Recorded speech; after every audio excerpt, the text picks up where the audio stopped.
सो hi guys, क्या हाल है? सब बढ़िया? कर नया ऐसे स्टार्ट। तो आपका ऐसे ऐसे 299, that is joint audit of financial statement. ठीक है। पहले ना एक पिक्चर ले लो दिमाग में। क्या है? एक एंटिटी होती है, वो बहुत बड़ी कंपनी है, बहुत बड़ी कंपनी। ठीक है। तो होता क्या है ना कि उसमें क्या होता है फिर 2 से 3 ऑडिटर्स लगते हैं, या उससे ज़्यादा भी लग सकते हैं। ठीक है। जो मिल के ऑडिट करते हैं। ठीक है। अब होता क्या है देखो, जब तक सब बढ़िया तब तक तो कोई दिक्कत ही नहीं है, लेकिन दिक्कत क्या है, अगर कोई कलेश फंस गया तो कोई ऐसा था, मतलब कोई फ्रॉड था उसके अंदर, कोई मिला नहीं फिर, तो उसके लिए क्या करना होता है। देखो मैं तुम्हें एक पिक्चर बताता हूँ। अगर मिल बांटे काम करो ना, कोई दिक्कत नहीं है भाई। पहले ना अपने रोल रिस्पॉन्सिबिलिटी डिफाइन कर लो कि भाई मेरा ये एरिया है, तेरा ये एरिया है, तेरा ये एरिया है। ठीक है। तू इसके काम पे ट्रस्ट करेगा, वो इसके काम पे ट्रस्ट करेगा, मतलब ट्रस्ट पे काम चलता रहेगा। ठीक है। सबसे पहली चीज़, तुम काम पहले सेग्रीगेट कर लो। अगर उसके उसमें कोई दिक्कत आई तो वो जिम्मेवार, उसके उसमें दिक्कत आई तो वो जिम्मेवार। ठीक है। अब लेकिन कुछ चीज़ें ऐसी भी होंगी जो तुम बांट ही नहीं पाए, तो उसमें जॉइंट रिस्पॉन्सिबिलिटी भी आ जाएगी। समझ आ गई बात? डन। आओ। Joint audit is an audit of financial statement of an entity by 2 or more auditors appointed with the objective of issuing audit report. Such auditors are described as joint auditors. ठीक है।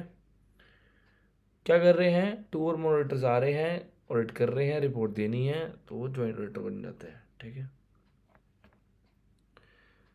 अब objectives of auditor, क्या objective होते हैं भाई? To lay down broad principle for joint auditors in conducting joint audit. ठीक है।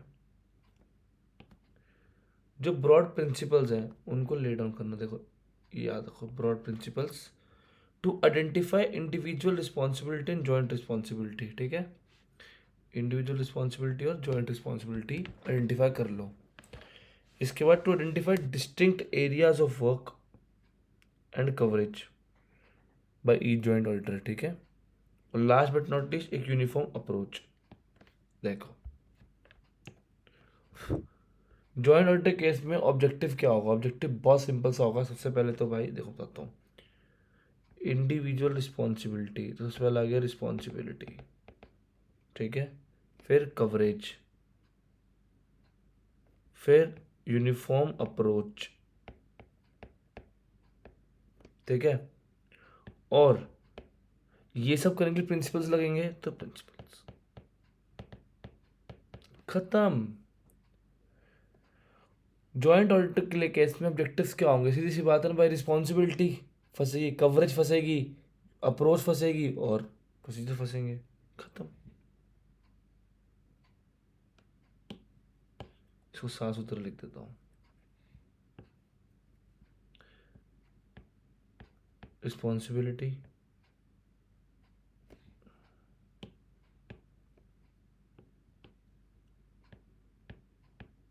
Coverage, approach, principles, और यहाँ पे तुम्हारा होता है खत्म। ओके। नाउ, अब जॉइंट ऑडिट स्टार्ट करने से पहले, prior commencement of audit, joint auditor क्या डिस्कस करेंगे और डेवलप करेंगे क्या? Audit plan. कि भाई जॉइंट ऑडिट प्लान बनाएंगे। अब इस जॉइंट ऑडिट प्लान में क्या क्या कंसीडर होगा? सबसे पहले डिवीजन ऑफ ऑडिट एरियाज और कॉमन ऑडिट एरियाज। ठीक है। कि हाँ भाई, जो इंडिविजुअल होगा उसमें उसकी रिस्पॉन्सिबिलिटी, और जो कॉमन होंगे उसमें सबकी रिस्पॉन्सिबिलिटी। ठीक है। देन असर्टेन करना पड़ेगा reporting objectives of engagement to plan the timing of audit and nature of communications required.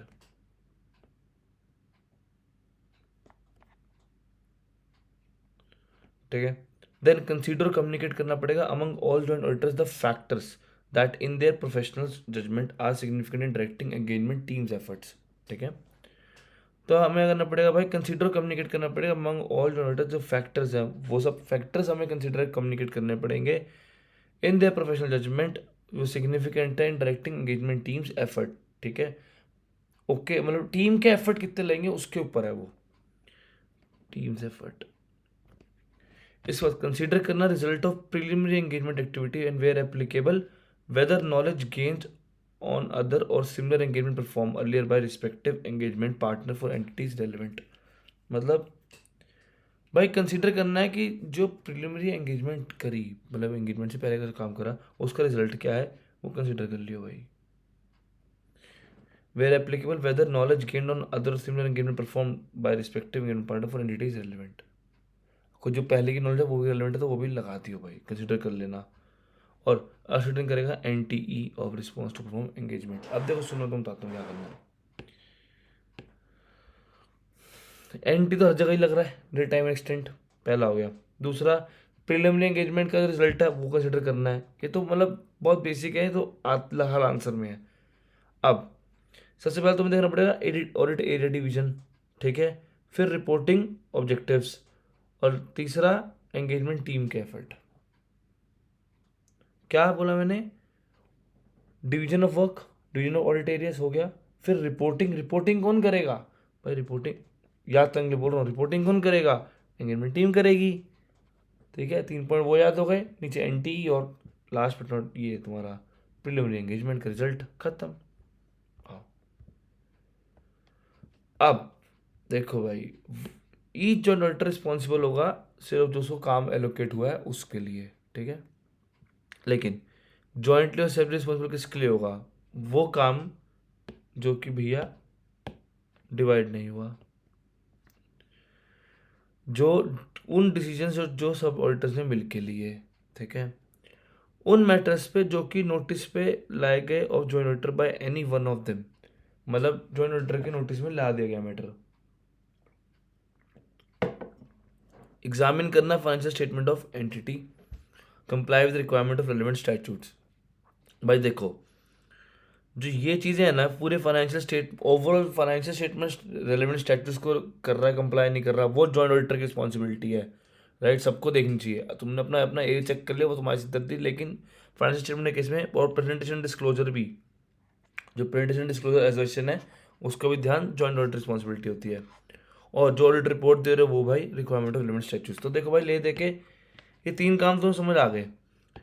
Financial statement statute के हिसाब से है, प्रेजेंटेशन डिस्क्लोजर हो रखे हैं, और इंश्योरिंग की जो ऑडिट रिपोर्ट है वो कंप्लाई करे तुम्हारे रिक्वायरमेंट और रिलेवेंट स्टैट्यूट्स, ठीक है, खत्म बात।